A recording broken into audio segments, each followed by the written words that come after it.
eternal, yet ever new. His advent and His proximity,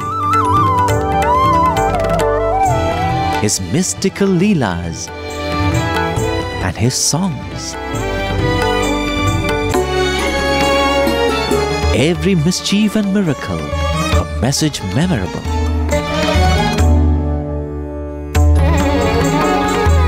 Every pain and travail, a precept enacted.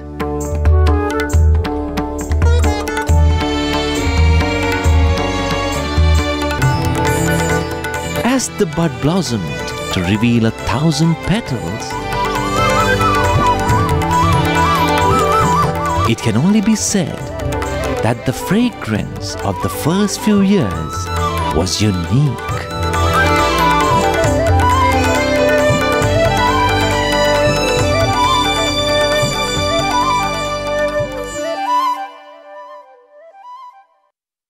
Seshamaraju had a very high ambition for his younger brother. He said, you should become a high clerk in the government office. Imagine if that had happened, what would have happened to all of us? Finally, he comes and he says, best is to take this boy, put him in the school again. I'm taking him back to Uravakonda. And this happened, as we said, in May 23rd and the following days. So he said it was June, July, the time of the year when the academic year begins. So he says, I'm taking him back. I'm going to put him in the Uravakonda school. He will be normal after that. So Swami is taken back, enrolled in Uravakonda school, and things are in an uneasy peace. Swami is fine, but Swami is continuing his bhajans. But this time, he starts something called the Thursday bhajans. On Thursdays, there are worship. During this period, when Swami is in Uravakonda, he becomes friends with two students in the school, especially one. A little boy, might not be Swami's class, around the same age, by name Narsimhadas, and his sister Subaratnamma. And this Narsimhadas and Subaratnamma are the children of Anjaneyulu and Bhagyalakshmi, the excise inspector who is living in Uravakonda. Little more than a couple of months back, we realized that Narsimhadas Garu is still alive. The Telugu team in Radio Sai went and interviewed him. A very beautiful recollection. In that he says that how so easily he became one of the members in that Anjaneyulu household. The mother and father grew very fond of Sathyam, quite understandably. And the other interesting thing about Anjaneyulu was he was already a devotee of Shirdi Baba. He was already worshipping Shirdi Baba. He had a picture of Shirdi Baba. So Swami would come and Swami also would join him in the worship of Shirdi Baba. Swami used to sit and do bhajans. He used to lead the bhajans. And slowly that Thursday bhajans started being a regular feature in Anjaneyulu's house. Swami would come in the morning. After he leaves his house, Seshamaraju's house, he would come straight to Anjaneyulu's house. Sometimes have breakfast at their house when requested by Anjaneyulu and his wife. After that, Swami would go along with Subaratnamma and Narsimhadas to school. So for those few months that Swami lived in Uravakonda, every day these two little children, Narsimhadas and Subaratnamma, would walk with Swami to school. After classes, meet Swami again and walk back to their house. Swami would spend some time in their house. And this person grew very fond of Swami. He would address Swami like one of the children in the house. And Swami too would call them, Amma Nana, like how he would call his mother and father. So many times when he was an excise inspector, he would go on government duty and he would ask the children, what do you want? So each one would say, we would like to have some toffees, some chocolates, some clothes and some toys. So one day he asked Swami, he said, Sathyam, what can I get for you? And Swami said, get me a statue of Shirdi Baba. So this man was surprised. He was a worshipper of Shirdi Baba, but he had never come across a statue of Shirdi Baba. So he said, I've never seen, where can I get it? Satyam told him that, don't worry, you go into the fair, there you will find the statue. And that is when he goes and he finds the statue, and this is that very statue. And when we spoke to Shri Narsimhadas Garu, he said that surprisingly it's an ordinary statue, maybe made of terracotta or something like that. But even to this day, it is in the possession of that family. It has been passed on to his son. In Uravakonda school too, Swami started becoming a famous poet. He would write plays. And interestingly, we've not gone into that. There are a lot of plays which Swami wrote which was very popular there, and one of it was a play called Parijata Apaharana. It's a famous story of Krishna getting the Parijata flower and giving to Rukmini. That kind of makes Satyabhama very jealous, and she asks for the whole tree. Swami would be the writer, Swami would be the director, Swami would take the role. But in this particular drama, as we all know, the hero is actually Krishna. But instead of taking the role of Krishna, Swami takes the role of Satyabhama and gives the role of Krishna to Narsimdas. But many years later, when he recollects this particular choice of casting, he says that there is one particular scene where Satyabhama kicks Krishna with her feet. So because Swami became Satyabhama and he was Krishna, he had the divine opportunity of being kicked by Swami. And he says many years later, he writes an article saying that the fortunate one to be kicked by the Lord himself. Parijata Apaharanam was not the only drama that Swami wrote. There are many dramas that Swami wrote, and the most famous among them is the one called Cheppinatlu Chestara. When Swami came to the Uravakonda school, he was a hero. Means everyone had heard about, oh God, you know what all this boy has done already. The first day when he walked, possibly everyone spoke in hushed tones in the corridors. But that would happen only for a little time, because Sathyam was so jovial, so loving, so kind. He soon became everybody's friend. Everybody adored him. And as Prem said, every Thursday, there would be no afternoon classes for Sathyam, because it was accepted that every Thursday he is possessed by Shirdi Baba. Actually, the school also shuts down because he goes and sits on the Lord's pedestal, and the teachers and students come and sit in the devotees' pedestal. There would be a line and like an interview it would be going on. So that was how Swami became a hero in school. He was the monitor in the class. This is a very, very rare photograph. This is possibly the first ever photograph of the young Swami. This is the ground in which Swami would lead the prayer. The building on the other side is the school. So Swami would lead the prayer with Ahar Ahatava.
That prayer is still there in what was Swami's classroom.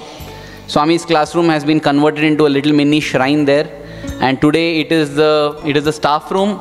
They don't hold any classes there. On the other side of the staff room is all the books. One devotee who has got this altar and all made because he wants that place to be preserved. And yes, as I was saying about the drama, Cheppinatlu Chestara, I don't think we need to go into it. It's a very famous play where Swami said that one needs to inculcate unity in thought, word and deed. You say something but do another thing, no use, because manas anyat, vachas anyat, karman anyat, duratmanam, vachas ekam, manas ekam, karmanyekam, mahatmanam. The foremost property or nature of a great person, of the great one, is that he has the same thought, the same words and the same deeds. There is unity, harmony in thought, word and deed. One of his teachers there, his name is Manchiraju Tammiraju. Manchiraju Tammiraju is possibly one of the earliest devotees of Swami, because he always looked at Swami as God. And he always worshipped Swami. In fact, he wrote the first ever kind of Satcharitra on Swami even as he was a boy. Swami had not yet told, "I am God," and yet this teacher fully dedicated. He started writing Shatakams on Swami, he started writing Swami's story. So there were teachers who started naming children after Sathyam. It started off that time itself. And one of the earliest episodes that took place in this time is very similar to what happened in Shirdi Baba's life. A Muslim horse cart owner has lost his mare, and he comes and asks Swami, and Swami tells that your mare is there beyond the hills over here, points out the exact location. And this started becoming a common practice. When people would lose things, they would come and ask Swami, and Swami would say that it is here and it's been taken by this person, or you've misplaced it in this such and such a place. So one particular teacher in the Uravakonda school, he came to Swami and he said, Sathyam, I've lost a very, very expensive pen. And very casually, little Sathyam, he says, the pen has been taken away by your servant. And this teacher absolutely does not accept this. He says that, this person has been in my service for so many decades. He's a very trusted servant of mine. It cannot be possible that he could steal something from me. Because if it is not true, and he will be in a very uncomfortable situation. So he expresses this to Sathyam, and Sathyam gives a solution.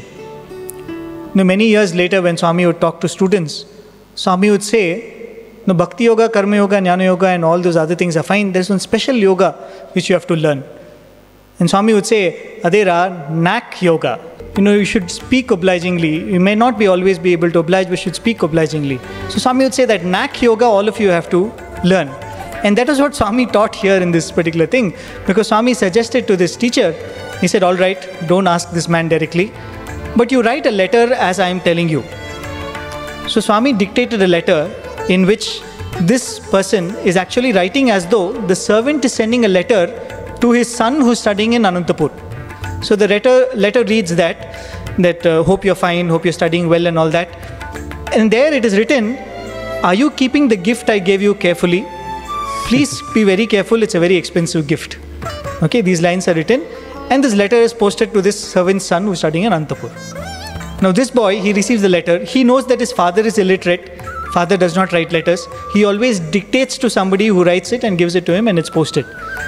So after 3-4 days, promptly a reply comes, yes father, I'm using the pen which you gave very carefully. I understand it's a very good pen. I'm taking good care of it. So this was how Swami not only helped him find the pen, but also taught him that sometimes that knack yoga, how do you use it? Though most of the teachers loved Swami, there was one teacher, his name was H.S. Venkatramana. He had been recognized, he had won the President's Award for the best science teacher. And so naturally he prided himself with science, which people foolishly think is against spirituality. If you are a man of science, how can you believe in God? One Thursday he joined this queue and he came to Swami and he said, prove to me that you are God. Swami said, what do you want me to do? He had a cocoa nut. In chocolate you put cocoa nut, and he said, I will break this nut, you tell me how many pieces it will break into. Swami said it will break into 5 pieces. He broke it, it broke into 5. And he said, lucky fellow, and he walked off.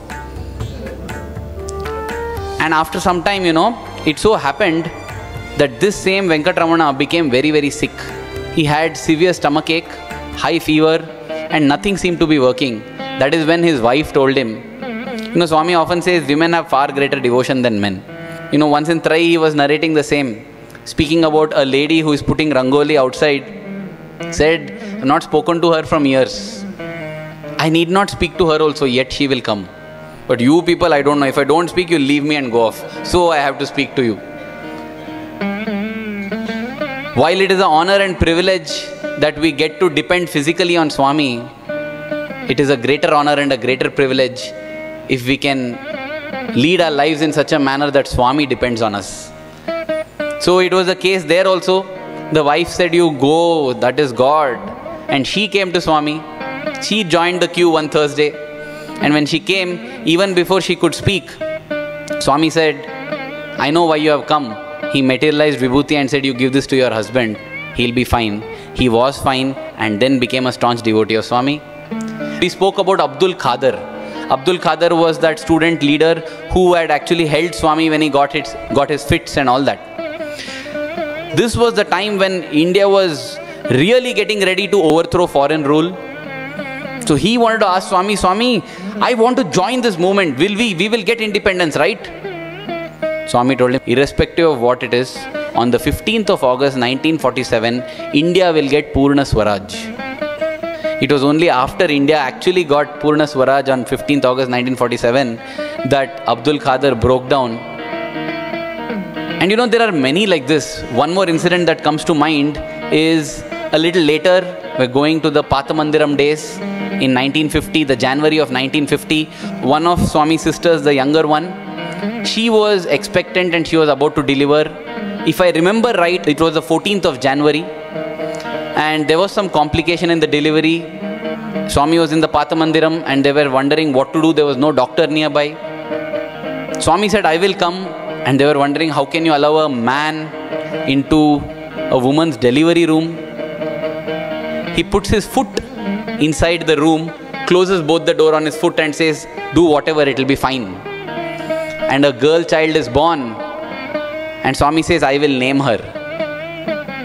And they ask for the name and Swami says, name her Samrajya Lakshmi.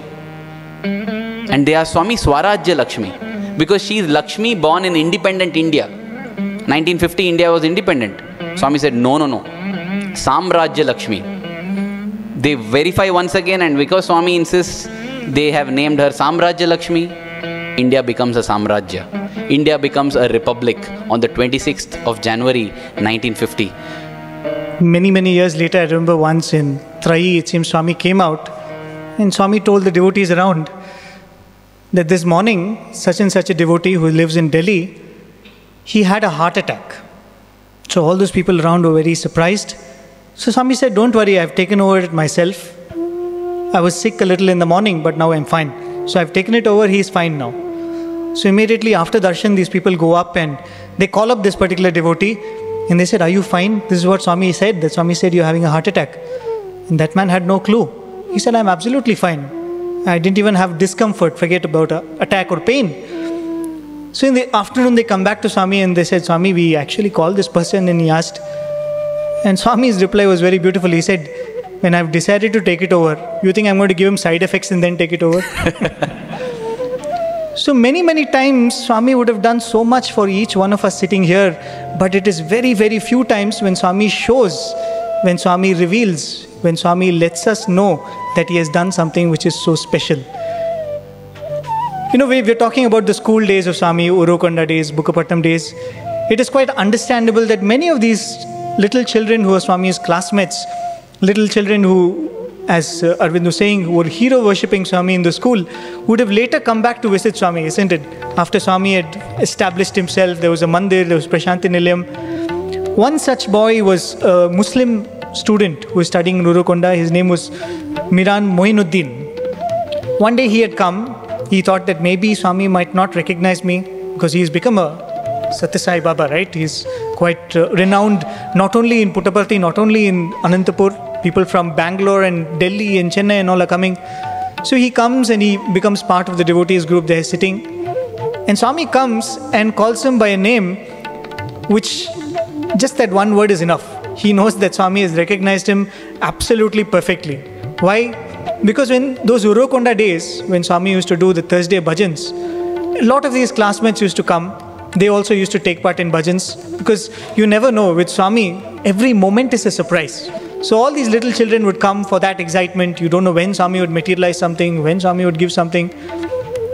But bhajans is there, how can we not have prasadam? So after bhajans, some devotee would arrange for prasadam.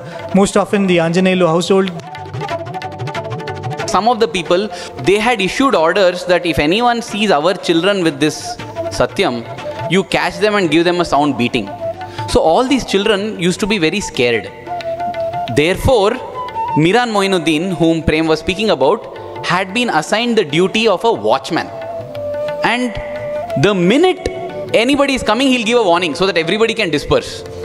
Whenever he completes his watchman duty successfully, Swami would ensure that he is always given a double dosage of prasadam. The prasadam that was cooked at Anjaneyulu's household. When Moinuddin came and he was sitting and thinking, will Swami remember me? And as Swami came for darshan, Swami walks near and Moinuddin sits up, Swami looks at him and says, "Hey, Prasadam Bhakta, you have come." And with that one sentence, the whole bond is rekindled. How many of us have experienced this?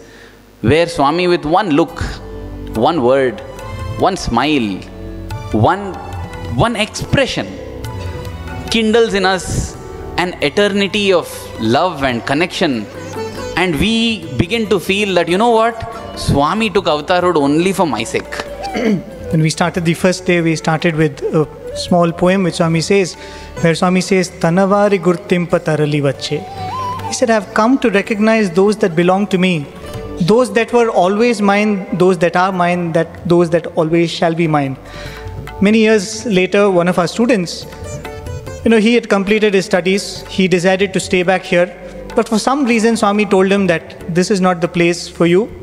You have to go back and live with your parents. So this boy was trying his best to stay back, and Swami was trying his best to throw him out.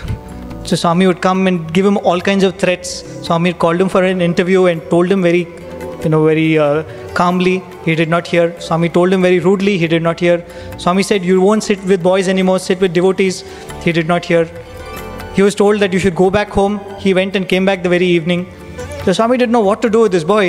One day Swami walks up to him. The boy is sitting in darshan. He looks at him and says, "Hey, look, today if you don't go home, this Janma Janmantara bandham which I have with you, the bandham which I have for all these births, I will snap it today if you don't go home today." And the boys around were shocked. What is Swami telling like this? This is like the greatest threat you can get from Swami. Now this boy starts laughing. This boy is laughing at Swami's face, and Swami got infuriated. He said, "I'm telling you something which a devotee would dread to hear, and you're laughing at me." And this boy said, "Swami, at least in this context, you accepted that we have some Janma Janmantara bandham." So many of us go without knowing that. And Swami was so happy with this answer of his. Swami called him for an interview. This is what, when we say that, with these little children who came, Swami recognized them.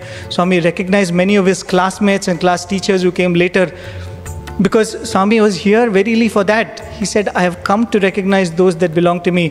There is a crowd of humanity, there is a sea of humanity. I have come to pick those that belong to me." If you read Satyam Shivam Sundaram, part 1, part 2, part 3, one particular experience which keeps repeating is when Swami would do a transcorporeal journey. Swami would go, leave his body, go in to help some devotee. Probably the first recorded transcorporeal journey was what happened in Uravakonda. It was the Dashara vacation, October month.